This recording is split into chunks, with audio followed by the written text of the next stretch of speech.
चलो भैया, good morning, good morning. ठीक है, अपना चैप्टर का नाम है पावर शेयरिंग। ठीक है, इसमें अपन क्या क्या पढ़ेंगे भैया कि पावर शेयरिंग होता क्या है, पहली बात तो। दूसरा कि पावर शेयरिंग जरूरी क्यों है अपने लिए, और किसी भी कंट्री को अगर अपन को हैप्पी कंट्री बनाना है और सही से उसको बैलेंस करना है हर पावर ऑफ गवर्नमेंट में, तो हम उसको कैसे पावर शेयरिंग करना चाहिए ये जानेंगे। ठीक है, चलो इसमें क्या है, अपन को पावर शेयरिंग में पूरे दो अपन को एग्जांपल दिए हैं सर। दो एग्जांपल कौन कौन से दिए हैं? एक एग्जांपल अपन को बेल्जियम का दिया है, ठीक है, और एक एग्जांपल अपन को कौन सा दिया है? श्रीलंका का। ठीक है, देखो इधर जो आप तुम देख रहे हो, ये मैंने बेल्जियम का मैप बना के रखा है, थोड़ा सा कोशिश करिए। ठीक है, देखो अब ये तुम्हारा लगभग मान लो बेल्जियम का है, ये तुम्हारा बेल्जियम का मैप है। ठीक है, इधर देखो ये जो मैंने तुमको हल्का सा ये साइन करके रखा है, ये तुम्हारे कौन से हो जाएंगे? German region, German. इधर 1% लोग हैं। ठीक है, ये जो तुम ये जो देख रहे हो, ये कौन सा रीजन है भैया? और ये जो देख रहे हो, ये हो जाएगा अपना वोलिनिया रीजन। क्या नाम है इसका? नाम अच्छे से बोलो। हाँ, और कितने परसेंट लोग हैं? कितने परसेंट लोग हैं इसमें, और कौन सा रीजन कहलाएगा? देखो इधर, ये हो जाएगा अपना वोलोनिया, वोलोनिया रीजन।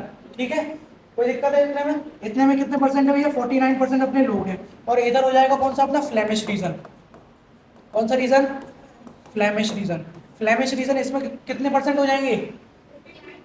हाँ, इसमें हो जाएंगे 59%। अब देखो 59% इसमें हो जाएंगे, और कितने हो गए टोटल? 40% इधर, 59% इधर हो गए, 40% इधर हो गए, कितने हो गए? 99%। और 1% ये जर्मन हो गया। ठीक है, 100% हो गए तुम्हारे बेल्जियम कंप्लीट। अब देखो इधर जो फ्लेमिश रीजन है, ठीक है, इधर लैंग्वेज अगर पूछी जाए तो कौन सी लैंग्वेज बोली जाती है, तो क्या बोलोगे? इधर अगर पूछा जाए कि फ्लेमिश रीजन में लैंग्वेज कौन सी बोली जाती है, तो इधर बोली जाती है भैया डच। ठीक है, फ्लेमिश में बोली जाती है डच, अपोजिट रखना, फ्लेमिश में बोली जाती है डच लैंग्वेज। और इधर तुम वोलोनिया रीजन जो देखोगे, इधर अपनी कौन सी बोली जाएगी? फ्रेंच लैंग्वेज बोली जाएगी भाई। ठीक है, ये अपनी दो लैंग्वेज हो गई इधर। ठीक सर, अच्छा उसके बाद एक तुमको ये सर्कल सा टाइप का दिख रहा होगा भैया, ये सर्कल क्या है बोलो सर? देखो ये जो सर्कल है, ये है भैया अपने ब्रूशिया की, सॉरी बेल्जियम की कैपिटल, जिसका नाम क्या है कैपिटल का? कैपिटल का नाम बताओ। हाँ, बेल्जियम की कैपिटल ब्रूसेल। नहीं पता? चुल्लू पर पानी ले लो थोड़ा सा और कोशिश करो उसमें। हाँ, बेल्जियम की कैपिटल क्या है? ब्रूसेल। अब देखो मैंने क्या बताया, फ्लेमिश रीजन ये है भैया, ये वोलोनिया रीजन हो गया। फ्लेमिश रीजन में 59% है जिसमें डच लैंग्वेज बोली जाती है, इसमें वोलोनिया रीजन में फ्रेंच लैंग्वेज बोली जाती है, 40% है। और ये जो 1% है ये जर्मन लैंग्वेज बोली जाती है और जर्मन लोग रहते हैं। अब देखो इसमें जो ब्रुसेल जो कैपिटल है इसमें अपनी बेल्जियम की, इसमें सब कुछ अपोजिट है। इसमें सबसे ज्यादा हाई फेस किसका है? कौन सी लैंग्वेज का है? 59% डच लैंग्वेज। इधर सबसे ज्यादा हाई फेस किसका होगा? फ्रेंच लैंग्वेज का। ठीक है भैया, और इधर डच को कम बोली जाएगी। कोई दिक्कत है इतने में? इसमें अगर अपन को बोला जाए कि भैया फ्रेंच लैंग्वेज कितने प्रतिशत बोला जाता है, तो ये 80% अपन को फ्रेंच लैंग्वेज में बोला जाता है। ठीक है, किस में बोला जाता है? इसमें ब्रूशियल में। और देखो ये कितना हो गया? फ्रांस हो गया, फ्रेंच लैंग्वेज हो गई, और दूसरे पे हो गई डच लैंग्वेज। अब डच पूछा जाए तो कितने में बोला जाएगा? 20%। दिमाग लगाओ ना सर, 100% का 40, 59%, 40% और 1%। इधर से जस्ट अपोजिट सर, क्या हो गया? ब्रूशियल में फ्रेंच लैंग्वेज बोला जाए 80% और डच लैंग्वेज 20%। अब बताओ खिचड़ी तो नहीं पकी सर? मैंने छोटी सी चीज बताई, क्या बताया? ये तुम्हारा लगभग तकरीबन बेल्जियम का मैप है। बेल्जियम के मैप में भैया मैंने क्या बताया, ये जो ऊपर का जो तुम्हें रीजन देख रहे हो ये वाला, ये तुम्हारा फ्लेमिश रीजन हो गया। ठीक है, ये 59% इसमें लैंग्वेज बोली जाती है। ठीक है, लोग रहते हैं और डच लैंग्वेज बोली जाती है। ये जो नीचे का तुम ये देख रहे हो, ये मैंने बताया वोलोनिया रीजन में, जिसमें लैंग्वेज बोली जाती है, और कितने परसेंट है? 40% भैया। ये अपना 40% लैंग्वेज बोली जाती है इसमें। इसमें भैया जर्मन लोग रहते हैं और 1% बोला जाता है जर्मनी लैंग्वेज। कोई दिक्कत है इतने में? नहीं है। चलो मैंने बताया कि ये जो सर्कल टाइप का दिख रहा है, ये अपना कैपिटल है किसका? बेल्जियम का, जिसका नाम क्या कैपिटल बताया था मैंने? ब्रूसेल। ठीक भैया, इसमें क्या है? 20% डच लैंग्वेज बोली जाती है। ठीक है, और 80% कितना जाता है? फ्रेंच लैंग्वेज बोली जाती है। चलो ये तो अपना क्या है, बेल्जियम का पूरा मैप में एक्सप्लेन कर रहा था इतना पूरा। ठीक, इतने में अगर कोई दिक्कत हो तो बताओ। चलो इतना आ गया समझ में? देखो यही जो मैं तुम्हें समझा रहा था, अब यही इधर देखते हैं अपन। देखो बेल्जियम का जो तुम मैप याद करो, मैप तुम्हें मैंने बताया था, तो बेल्जियम के मैप में तकरीबन अगर हमसे बोला जाए तो 2 करोड़ की आबादी लगभग रहती है। ठीक है भैया, ये तकरीबन इतना ही बड़ा है जितना बड़ा एक अपना हरियाणा जो प्रदेश है। ठीक, आ गए समझ में? चलो इसके साथ जो अपन अगर पूछा जाए कि भैया बॉर्डर कितने शेयर होते हैं, तो इसमें 4 होते हैं। कौन से? जर्मनी, नीदरलैंड और फ्रांस। ठीक है, जर्मनी, नीदरलैंड और फ्रांस, ये अपने कुछ बॉर्डर शेयर होते हैं। 59% इसमें डच लैंग्वेज बोली जाती है भैया। ठीक है, उसके बाद इसमें कौन सा रीजन बताया था मैंने? फ्लेमिश रीजन बताया था। चलो इतना सब हो गया भैया। फिर मैंने बताया वॉलोनिया रीजन, जिसमें 40% बोला जाता है, फ्रेंच लैंग्वेज बोली जाती है। ठीक है, और क्या बताया मैंने? 1% जो है बेल्जियम में जर्मनी लोग रहते हैं, और 1% ही अपन क्या बोली जाती है? लैंग्वेज बोली जाती है। उसके बाद मैंने बताया कि बेल्जियम की कैपिटल क्या है? ब्रुसेल है। ठीक सर। फिर मैंने बताया कि ब्रुसेल में सब कुछ अपोजिट चलता है। क्या बताया मैंने? ब्रुसेल में सब कुछ अपोजिट चलेगा। कैसे अपोजिट चलेगा सर? कि उधर अपन, उधर क्या सबसे हाई लैंग्वेज कौन सी थी? डच थी। कितना बोला जा रहा था? 59%। इधर भैया अपन फ्रेंच लैंग्वेज बोलेंगे 80%। बचा कितना? 20%। वो हो जाएगी भैया अपनी डच लैंग्वेज। बताओ इतने में कोई दिक्कत आ रही हो तो? ठीक है, चलो मेजोरिटी की अगर बात की जाए तो भैया मेजोरिटी किसकी हो जाएगी? डच की हो जाएगी। ऑब्वियस सी बात है, क्योंकि सबसे ज्यादा हाई रीजन किसका है? डच का ही है ना? चलो उसके आगे अगर तुम बढ़ोगे तो बात क्या है भैया, इधर जो बेल्जियम चल रहा था, इसमें बेल्जियम के लोगों में बहुत ज्यादा टेंशन चल रही थी। क्यों टेंशन चल रही थी? अलग अलग प्रकार की टेंशन नहीं हुई है। कैसे की? क्योंकि देखो इधर जो 2 कम्युनिटी थी, 2 कम्युनिटी, रिच कम्युनिटी और पुअर कम्युनिटी। अब क्या है, जो रिच कम्युनिटी थी वो बहुत से रिच थे, और पुअर से ऑब्वियसली पता चला कि भैया वो पुअर लोग हैं, उन पे ना तो वेल्थ है ज्यादा, है ना उनके पास कोई फैसिलिटीज है, ना कोई ज्यादा राइट्स हैं। ठीक, अब जो रिच कम्युनिटी है वो क्या है, पुअर कम्युनिटी को सप्रेस करेगी। करेगी। सप्रेस का मतलब क्या है? दबाएगी, कि मतलब हम ताकतवर हैं, हम पैसे वाले हैं, तो तुम्हें हमसे झुक के रहना चाहिए। ये सब पहली टेंशन तो भैया ये रह गई। दूसरी टेंशन क्या बताई मैंने? दूसरी टेंशन क्या थी? ये तो मैंने बताया कि रिच और पुअर की टेंशन हो गई, जो कि सप्रेस कर रही थी। और टेंशन क्या बताया मैंने? दूसरा भैया इनके पास राइट्स नहीं थे। राइट टू एजुकेशन हो गया, राइट टू हेल्थ हो गए, इनके पास अलग अलग राइट की दिक्कतें थी। तो ये सब था। अब जब इतनी सारी टेंशन चल रही थी तो क्या हुआ भैया, जब इतनी सारी टेंशन थी तो यहाँ की गवर्नमेंट को भाई दिमाग लगाया इसने कि अगर ऐसा ही टेंशन चलती रहेगी हमारी पूरी बेल्जियम में, तो क्या होगा कि सिविल वॉर आयोजित हो सकती है इसमें। अगर वॉर हो गई तो पूरा बेल्जियम क्या है, खतरे में पड़ जाएगा अपना। तो बात क्या भैया, इन लोगों ने क्या किया, जो बेल्जियम की गवर्नमेंट है इसने क्या किया, कॉन्स्टिट्यूशन बनाने का फैसला लिया। ठीक, कॉन्स्टिट्यूशन बनाने का फैसला लिया। तो सर कब लिया? 1970 से 1993। अगर मैं बात करूं सर 1970, क्या बोला मैंने? 1970 से 1993, 93, इस टाइम पीरियड में क्या है, इन लोगों ने गवर्नमेंट बनाने का भैया फैसला लिया, और साथ में कॉन्स्टिट्यूशन बनाने का फैसला लिया। तो इसमें बनाया कि कॉन्स्टिट्यूशन, मैंने बताया कि यहाँ पे टेंशन चल रही थी अलग अलग कम्युनिटी के बीच। ठीक, अगर यहाँ टेंशन बढ़ने देते और आगे अपन रूल्स एंड रेगुलेशन इनके चलने देते रिच लोगों की, तो क्या होता कि सिविल वॉर हो सकती थी। ठीक है, लेकिन सही समय पे इन्होंने आइडिया लगाया कि कौन कॉन्स्टिट्यूशन बना दिया जाए, है ना, यहाँ सिस्टम हटा के कॉन्स्टिट्यूशन बना दिया। अब जब कॉन्स्टिट्यूशन बन जाएगा तो कोई भी कंट्री क्या बन जाएगी भाई? डेमोक्रेटिक कंट्री बन जाएगी, है ना, डेमोक्रेटिक। अब मैंने पहले भी तुम्हें चैप्टर में पढ़ाया है कि डेमोक्रेटिक कंट्री बनाई क्या है, या फिर है क्या डेमोक्रेटिक, और जरूरी क्यों है? बताओ, व्हाट इज डेमोक्रेसी, और डेमोक्रेसी जरूरी क्यों है? Why democracy is need? Democracy is a group of elected by the people. हाँ, democracy is a group of elected by the people. Democracy एक ऐसे ग्रुप का, ऐसे लोगों का ग्रुप है जो इलेक्टेड बाय द पीपल होते हैं। यानी कि जैसे अपने यहाँ पे देश में, अपने भारत में क्या होते हैं, वोट पावर है कि नहीं है? हर कोई कॉमन सिटीजन, चाहे अमीर हो चाहे गरीब हो, अंबानी अडानी कोई भी हो भाई, चाहे सड़क छाप भी क्यों ना हो, उसको भी वोट देने का अधिकार है अगर वो उसके रीजन में आता है कि नहीं? 18 साल से प्लस है तो। ठीक, चलो अब क्या है भैया कि इन लोगों ने भी यही किया कि डेमोक्रेटिक कंट्री बनाई, क्योंकि अगर हम राइट टू वोट नहीं देते किसी को तो फिर लीडर कैसे बनाते, और अगर लीडर ही मोनार्की सिस्टम के तहत ही बनाना था तो फिर हमने कॉन्स्टिट्यूशन बनाया ही क्यों? आया समझ? तो इन लोगों ने क्या, कॉन्स्टिट्यूशन के साथ अपनी कुछ डिमांड रखनी शुरू करी भैया। डिमांड कौन सी रखनी शुरू करी? देखो डिमांड के साथ अपनी क्या क्या डिमांड थी।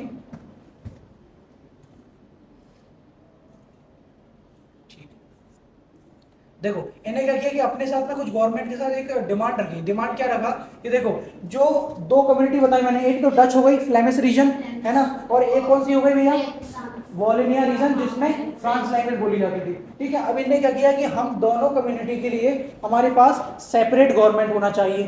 ठीक है, सेपरेट गवर्नमेंट। दूसरा पॉइंट क्या बोला कि सेपरेट गवर्नमेंट के साथ हमारे पास इक्वल नंबर ऑफ रिप्रेजेंटेटिव होना चाहिए। इक्वल नंबर ऑफ रिप्रेजेंटेटिव का मतलब क्या बताया मैंने? अगर आपके पास 30 मेंबर हैं तो हमारे पास भी कितने होंगे? आ गया समझ में? ऐसा नहीं कि भैया आप 30 मेंबर रखे हो, हमें से 15 ही मेंबर पकड़ा दिए, तो इससे क्या होगा कि भाई भेदभाव होगा ना। इसीलिए तो पहला पॉइंट क्या बताया मैंने कि दोनों में इक्वल नंबर ऑफ रिप्रेजेंटेटिव हो, दोनों के पास सेपरेट गवर्नमेंट हो। तीसरी बात भैया इन्होंने तीसरा पॉइंट बोला कि अगर आपको कॉन्स्टिट्यूशन बनाना है तो तीसरा पॉइंट ये हमारा ये है, या तीसरी डिमांड हमारी ये है कि आप डिसीजन मेकिंग दोनों कम्युनिटी के अनुसार करेंगे। इसका मतलब क्या था सर? मतलब दोनों साइड से डिसीजन ले, दोनों साइड से डिसीजन। जैसे कि मानो कि अगर हमें कोई डिसीजन लेना है कि जैसे उन्होंने बोला कि भैया एक काम करते हैं कि अपन चलो टैक्स बढ़ा देते हैं, है ना, इतना टैक्स का परसेंटेज रख लेते हैं, तो कोई एक गवर्नमेंट उसको चुनेगी नहीं। जैसे मान लो डच गवर्नमेंट है, तो डच गवर्नमेंट अकेली उसका फैसला नहीं ले सकती, कोई डिसीजन मेकिंग उसका नहीं ले सकती, वो दोनों से पूछेगी। क्यों पूछेगी? क्योंकि एक गवर्नमेंट अगर है, हो सकता है उसमें एडवाइस में दिक्कत आ रही हो, डिसीजन मेकिंग में दिक्कत आ रही हो, उसका आइडिया गलत हो, अगर दोनों से अपन डिस्कस करके करेंगे तो क्या होगा, हमें सही आइडिया भी मिलेगा और सही चीज भी हम लागू कर पाएंगे। इसीलिए तुमने पढ़ा होगा कि अपने भारत का जो न्याय समिति है यानी डिसीजन मेकिंग पॉलिसी है वो बहुत लेट है। क्यों है? क्योंकि हम हर जगह से अपन एडवाइस लेते हैं। अगर हमें कोई नियम लागू करना है पीएम मोदी जी को, तो वो हर जगह से अपने पार्लियामेंट बिठाएगा, मिनिस्ट्री को बिठाएगा, मिनिस्टर्स बुलाएगा, वो पूछेगा कि भैया ऐसा हमें लागू करना चाहिए कि नहीं करना चाहिए, ये सब पूछा जाएगा। कोई दिक्कत है इतने में? मैंने 3 पॉइंट बताए, कौन कौन सी 3 पॉइंट बताए, रिपीट करोगे? पहले तो इक्वल मेंबर होने चाहिए, हाँ जी। ठीक है, और क्या नाम है, कंट्री सपोर्ट में होनी चाहिए, हाँ और क्या नाम है, डिसीजन दोनों तरफ से मतलब हाँ इक्वल होने भैया, चाहिए। सेपरेशन ऑफ गवर्नमेंट चाहिए हमें, दोनों में इक्वल नंबर ऑफ रिप्रेजेंटेटिव चाहिए, डिसीजन मेकिंग दोनों के साइड से होना चाहिए। इतने में अगर कोई दिक्कत हो तो बताओ। नहीं। चलो उसके बाद क्या है भैया कि जो पावर्स हैं वो पावर्स को हम डिवाइड कर देंगे 3 भागों में, ठीक है। अभी मैं बता रहा हूँ सेंट्रल, स्टेट और कम्युनिटी गवर्नमेंट। इतने में सेंट्रल स्टेट में और स्टेट गवर्नमेंट में और कम्युनिटी गवर्नमेंट में। अब जो स्टेट गवर्नमेंट है वो मदद करेगा central government, state sorry central government है जो मदद करेगा स्टेट गवर्नमेंट को, और स्टेट गवर्नमेंट मदद किसकी करेगा? कम्युनिटी गवर्नमेंट, जिसे अपन लोकल गवर्नमेंट भी कहा जाता है, ठीक। अब इन तीनों गवर्नमेंट ये क्या है, तीनों की हेल्प करेगी, जो तीनों बॉडी बनाई गई है। ऐसा नहीं है कि भाई ये तीन अपने अपने सेपरेशन में है कि सेंट्रल लेवल पे हालांकि देखेगा सेंटर ही, लेकिन बाई चांस अगर उसको स्टेट की नीड पड़ रही है कोई केस सॉल्व करने के लिए तो वो स्टेट की भी मदद लेगा। इतने में अगर कोई दिक्कत हो तो बताओ, है कोई दिक्कत? चलो ये कुछ डिमांड रखी थी भाई, ठीक है। और जब ये डिमांड इनकी फुलफिल हो गई तो क्या है कि पूरा बेल्जियम भाई अपना हैप्पीली अच्छे से रह गया। क्यों? किसकी मदद से? सिर्फ और सिर्फ एक डेमोक्रेसी और कॉन्स्टिट्यूशन बनाने के लिए, और कॉन्स्टिट्यूशन में भी किसकी? पावर शेयरिंग की वजह से। इतने में कोई दिक्कत है? आ गया समझ में? चलो उसके बाद क्या है, एक दूसरा एग्जांपल और आता है। दूसरा एग्जांपल किसका आता है? श्रीलंका का। श्रीलंका का अगर तुम मैप देखना चाहोगे तो आसपास पूरे में समुद्र रहता है श्रीलंका में, ठीक है। तुमने देखा होगा कि श्रीलंका का तकरीबन ऐसे रहता है कुछ मैप, है ना। और अगर तुम मैप को भी देखोगे तो आसपास समुद्र रहता है भैया। ये इधर जो पूरा आसपास अपना समुद्र हो गया, सी हो गया, और यहाँ से तुम्हारा हो गया, ठीक है। ये अपना श्रीलंका रीजन हो गया। अब श्रीलंका रीजन में भी क्या है कि अलग अलग पार्ट्स डिवाइडेड किए हैं भैया। कैसे? देखो श्रीलंका एक आइलैंड है भाई साउथ एशिया में, ठीक। ये भी तकरीबन हरियाणा जितना ही बड़ा है, और इसकी पॉपुलेशन की अगर बात करें तो तकरीबन 1 करोड़ की पॉपुलेशन है भी इसकी भी है, ठीक। वो भी हरियाणा जितना था, ये भी हरियाणा जितना है, ठीक है। बस पॉपुलेशन में थोड़ा सा अंतर है, ठीक सर। दूसरी बात क्या है, इसमें मेजोरिटी अलग थी। देखो इसमें क्या है, 2 ग्रुप्स डिवाइडेड थे। कौन से?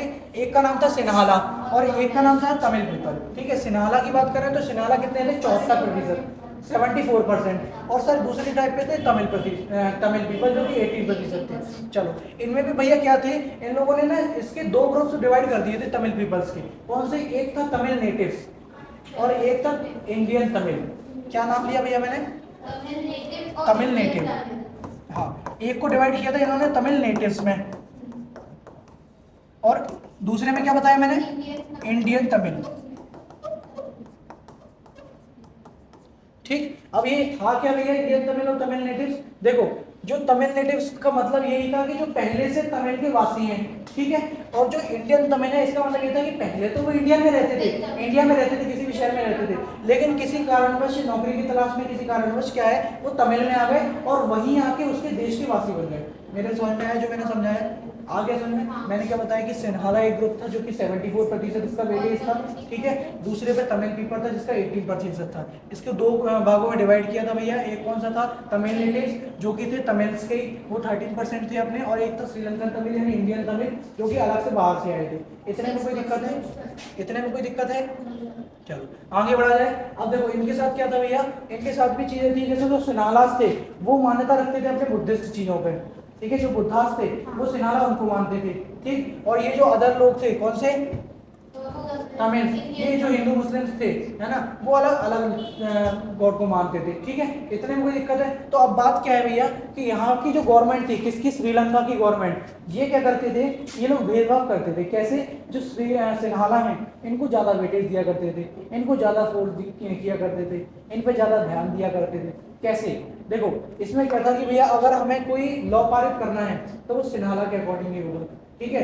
दूसरी बात, बुद्धिस्ट की चीजों को ही ये लोग ज्यादा बढ़ा रहे थे ताकि सिन्हाला आगे बढ़े, उनका डेवलपमेंट हो। हाँ बिल्कुल कुछ ध्यान नहीं है, तमिल लोगों को भाई कुछ देना ही नहीं है। तो वैसा मानो जैसे अपने इंडिया में भाई जो दलित जातियों के साथ हो रहा था, मतलब जो हाई कम्युनिटीज लोग हैं उनके साथ कितना सही हो रहा था सब। अगर कोई भाई कम्युनिटी बन रही है या फिर कोई गवर्नमेंट बन रही है, कोई पॉलिटिकल पार्टी बन रही है, तो वो उसके अकॉर्डिंग, जैसे कांग्रेस गवर्नमेंट हो गई उसके अकॉर्डिंग ही चल रही है भाई। लेकिन जो दलित लोग थे, SC ST की जो कम्युनिटी से बिलोंग करते थे, उन लोग कोई ध्यान ही नहीं देता था क्योंकि उनकी भाई मेजोरिटी भी थी, है ना, इसलिए। अच्छा, उसके बाद क्या, इसमें भी वही चीज जो बुद्धिस्ट चीजों में फोर्स कर रहे थे, सिन्हाला को देख रहे थे। दूसरा बात क्या है, जॉब अपॉर्चुनिटी। जॉब अपॉर्चुनिटी मैंने कैसे बताया, अगर भैया कोई दो लोग खड़े हैं जॉब में, क्या बोला मैंने, दो लोग जॉब में खड़े हैं भाई, ऐसा मान लो कि ये दो लोग हैं, ठीक है, ये दो लोग जॉब में खड़े हैं, एक है अपने सिन्हाला स्पीकर्स और एक है कौन से, तमिल स्पीकर्स। एक जो है जो सिन्हाला लैंग्वेज बोलते हैं और एक वो है जो तमिल लैंग्वेज बोलते हैं, ठीक है। अब अगर गवर्नमेंट को जॉब, दोनों के दोनों गवर्नमेंट जॉब पे अप्लाई कर रहे हैं, ठीक, अगर भैया गवर्नमेंट जॉब देगी कोई किसी को, तो वो देगी किसको, सिन्हाला को। क्यों देगी और तमिल को नहीं देगी, क्यों नहीं देगी, क्योंकि वेटेज किसका था, सिन्हाला का, और गवर्नमेंट भी किसके अकॉर्डिंग चल रही थी, सिन्हाला के अकॉर्डिंग। ये सब दिक्कतें चल रही थी इसमें भाई, इसमें कोई दिक्कत है। तो इसमें यहीं से अपन ये पढ़ते कि मेजोरिटिज्म इन श्रीलंका, क्या बताया मैंने, इंडिपेंडेंस 1948 में हुआ था भैया, और क्या 1956 में एक एक्ट पारित किया था जिसमें सिन्हाला लैंग्वेज को ऑफिशियल लैंग्वेज बना दिया गया था। मैंने बताया कि उसी को बढ़ावा दे रही थी, साथ में क्या है, बुद्धिस्ट चीजों को भी बढ़ा रहे थे ये लोग, है ना।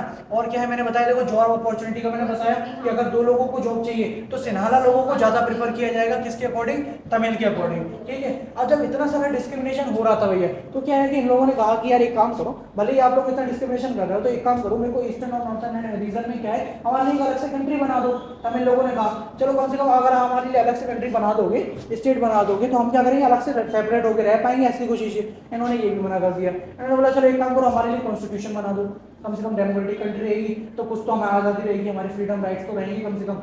उन्होंने वो भी मना कर दिया। जब इतना सब कुछ मना कर दिया तो क्या हुआ कि जो तमिल लोग थे, ये इनकी यूनिटी बनी, और यूनिटी के साथ इनको गुस्सा जब आया तो इन लोगों ने क्या किया कि ये लोग लड़ाई पे उतर आए। और बीच में क्या होता है कि सिन्हाला और तमिल स्पीकर्स के बीच में क्या होता है, सिविल वॉर स्टार्ट हो जाती है। जैसे अपन देख रहे थे कि बेल्जियम में भी ये आसार बन रहे थे, लेकिन अपन ने क्या किया, कॉन्स्टिट्यूशन बना दिया और पावर को शेयर कर दिया, तो वहां पे नहीं बन पाई। लेकिन यहाँ पे गवर्नमेंट रिजिड ही रही, इन्होंने कहा कि भाई हम चेंज ही नहीं होंगे चाहे जो हो जाए।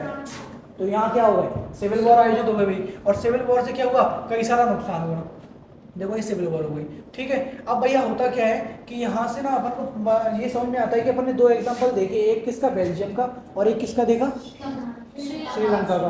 देखो बेल्जियम में भाई कोई भी वॉर नहीं हुई, और बेल्जियम की कहानी अपन ने बढ़िया से देखी, और खुशी खुशी हैप्पी एंडिंग भी हुई। क्यों हुई, क्योंकि हमने उसकी सेपरेशन ऑफ पावर कर दिया, हमने 3 भागों में डिवाइड कर दिया उसको, कॉन्स्टिट्यूशन बना दिया, डेमोक्रेटिक कंट्री, और वहाँ की जो गवर्नमेंट है वो जनता को, यानी कॉमन सिटीजन को लेकर चल रही थी, है ना। उसके बाद अपन ने जो दूसरा एग्जांपल देखा किसका, श्रीलंका का, यहाँ की जो गवर्नमेंट थी वो थे रिजिड, वो उसका मतलब नहीं था, वो तो हम अगर साथ देंगे तो सिर्फ सिन्हाला का ही देंगे चाहे जो हो जाए, है ना। अगर यहाँ भी जो श्रीलंकन गवर्नमेंट है वो थोड़ा सा फ्लेक्सिबल हो जाती है कि चलो एक काम करते हैं, हम तमिल जो बोल रहे हैं अगर उनकी डिमांड सही है तो हम थोड़ा सा मान के देखते हैं, क्या पता हमारी भी सिविल वॉर ना होती। इसलिए अगर ये ऐसा कर लेते तो शायद हम यहाँ भी क्या करते, श्रीलंकन गवर्नमेंट और श्रीलंका को हैप्पी एंडिंग होते देखते, लेकिन यहाँ पे चूंकि नहीं हो पाया। अब आगे भी यह होता क्या है कि आगे ये लोग क्या करते हैं, जब हमें ये समझ में आ गई कि पावर शेयरिंग क्यों जरूरी है, ठीक है।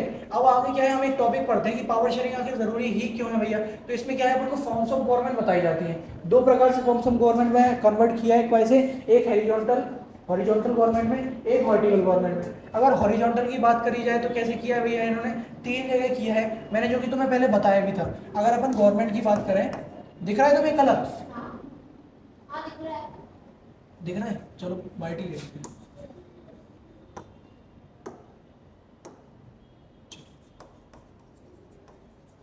जो गवर्नमेंट बनाई गई भाई, ये अपने 3 भागों में डिवाइड किया, जो मैंने पहले भी बताया तुम्हें, ठीक है। लेकिन ये गवर्नमेंट याद रखना कौन सी थी, हॉरिजॉन्टल, वर्टिकल नहीं बता रहा हूँ, ठीक है।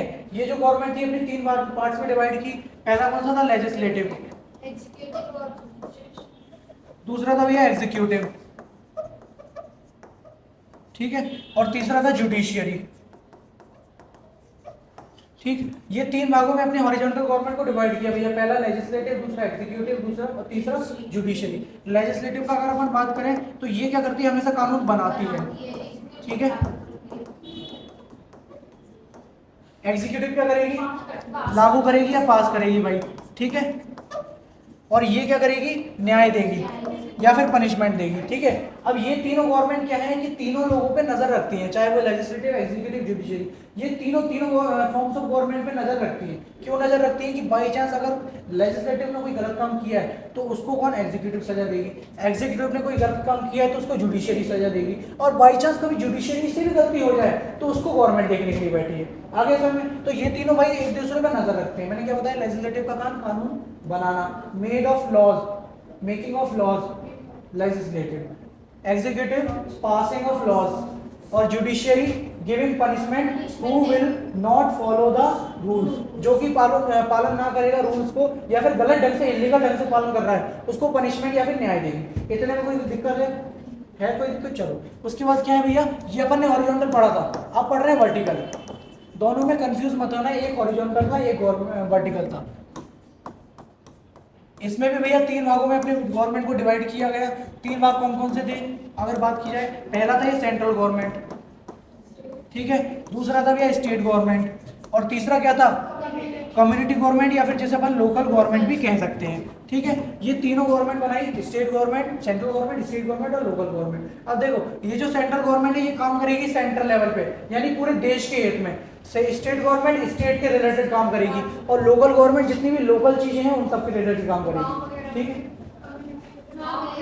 हाँ, ये लोकल गवर्नमेंट हो गया, जैसे कोई पंचायती सिस्टम हो गया, है ना। अब जैसे एक बात मैं पूछता हूँ हमेशा, आपके घर में पानी नहीं आ रहा है तो क्या सीधे पीएम मोदी की वजह, भैया मोदी साहब पानी नहीं आ रहा, ऐसा कहोगे क्या? नहीं कहोगे ना भाई, लोकल गवर्नमेंट में जाओगे, वाटर सप्लायर जो है उससे बात करोगे, वहाँ का कोई ऑफिस है उससे बात करोगे, है ना, यही तो करोगे ना। तो ये सब लोकल पे है।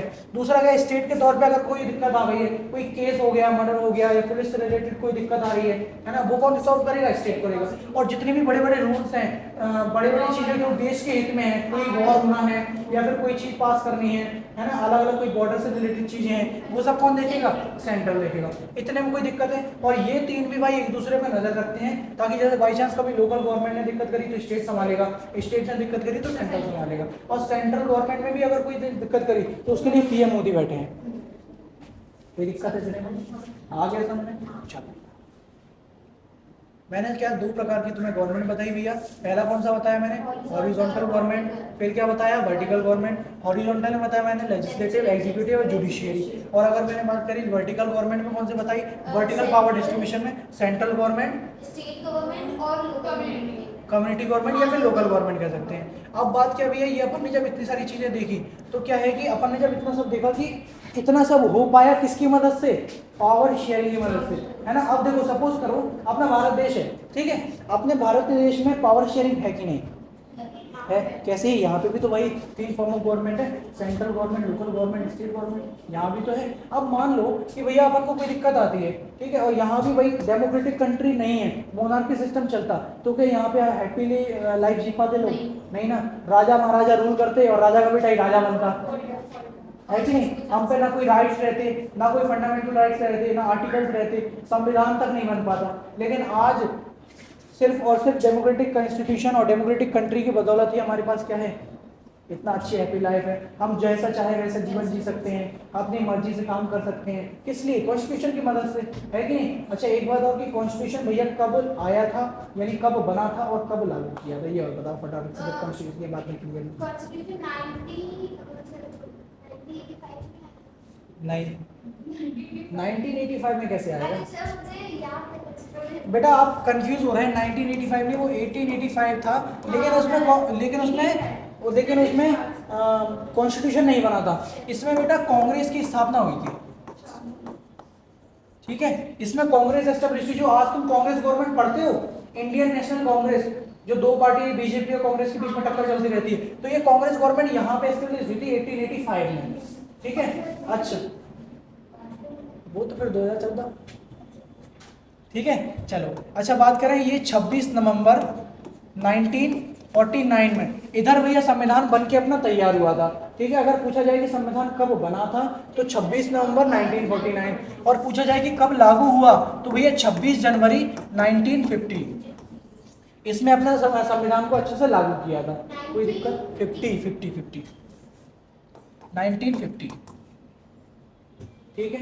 मैंने दो चीज बताई, 26 नवंबर 1949, 26 जनवरी 1950। बना था और लॉन्च हुआ था। हाँ, इसमें अपना बनकर तैयार हुआ। और इसमें लॉन्च हुआ। हाँ, और इसमें अपना भैया लागू किया था, ठीक। कोई दिक्कत है इतने में? आ गया था हमें। चलो 26, इसलिए तुमने देखा होगा कि 26 जनवरी को कौन सा दिन मनाते हैं? आ गई सर में? आ गया सर में, इसीलिए। चलो अच्छा, अपन ने पूरा चैप्टर पढ़ा, दो कहानी भी पढ़ी, बेल्जियम की, श्रीलंका की। एक बार और मैं समराइज कर देता हूँ पूरी कहानी को। भैया मैंने क्या बताया था कि इस चैप्टर में पावर शेयरिंग के बारे में बताया गया है ना। पावर शेयरिंग क्यों जरूरी है और कैसे करते हैं, ठीक। इसके लिए मैंने दो एग्जांपल भी बताए, बेल्जियम का और श्रीलंका का। मैंने बताया कि बेल्जियम में भैया क्या था कि इसमें अपन को दो कम्युनिटी थी, वॉलियरिज्म और फ्लेमिश रीजन। फ्लेमिश रीजन में डच और वॉलिनिया में 59% और फ्रेंच। फ्लेमिश रीजन में 59% था, जिसमें क्या वो लैंग्वेज बोली जाती थी? Dutch language. अपोजिट रखना, फ्लेमिश में डच, ठीक है, और उधर वॉलिनिया रीजन में फ्रेंच लैंग्वेज बोली जाती थी। कितना ही 40%। उसके बाद छोटा सा मैंने एक बायोग्राफ और बनाया था ऐसे करके, जिसमें तुमको मैंने बताया कि 1% वहाँ जर्मन लोग भी थे, जिसमें कौन सी लैंग्वेज बोलते थे भैया? जर्मनी लोग, ठीक है। फिर मैंने तुम्हें ये बताया कि ये जो बेल्जियम था, धीरे धीरे क्या हुआ, इनके बीच टेंशन शुरू होती गई। क्यों टेंशन होती शुरू गई? टेंशन शुरू क्यों हुई भैया? अच्छा, एक बात और, मैंने ब्रुसेल का भी बताया था कि इसमें अपोजिट काम शुरू होगा। हाँ, जिसमें 80% डच थी। हाँ, और 20% हाँ। आ गया सर में? इतने में कोई दिक्कत? अब धीरे धीरे जब टेंशन बढ़ती गई तो गवर्नमेंट ने क्या किया कि 1970 से 1993 तक, 1970 से 1973 तक क्या हुआ, इन्होंने कॉन्स्टिट्यूशन बनाया ताकि कोई दिक्कत ना आए, ठीक। और कॉन्स्टिट्यूशन में इन्होंने अपनी अपनी मांग रखी। क्या मांग रखी भैया? कि स्टेट गवर्नमेंट बननी चाहिए, सेंट्रल गवर्नमेंट बननी चाहिए, लोकल गवर्नमेंट बननी चाहिए, साथ साथ में क्या इक्वल नंबर ऑफ रिप्रेजेंटेटिव होना चाहिए, डिसीजन मेकिंग दोनों के अकॉर्डिंग होना चाहिए, है ना। उसके बाद हमारे पास सेपरेट गवर्नमेंट होना चाहिए। ऐसी कई सारी इन्होंने क्या रखी, डिमांड्स रखी, और ये सब डिमांड मानी गई। तो जब क्या हुआ, बेल्जियम हैप्पीली आज़ाद भी हो गया। और भैया अपन ने बढ़िया कहानी पढ़ी। दूसरी कहानी पढ़ी क्या? श्रीलंका की। श्रीलंका में मैंने बताई दो कम्युनिटी एस्टेब्लिश थी, सिन्हाला और तमिल। सिन्हाला और तमिल। सिन्हाला में कितने परसेंट थी भैया? 74। इधर नहीं पढ़ा, मैंने पढ़ाया था तुम्हें।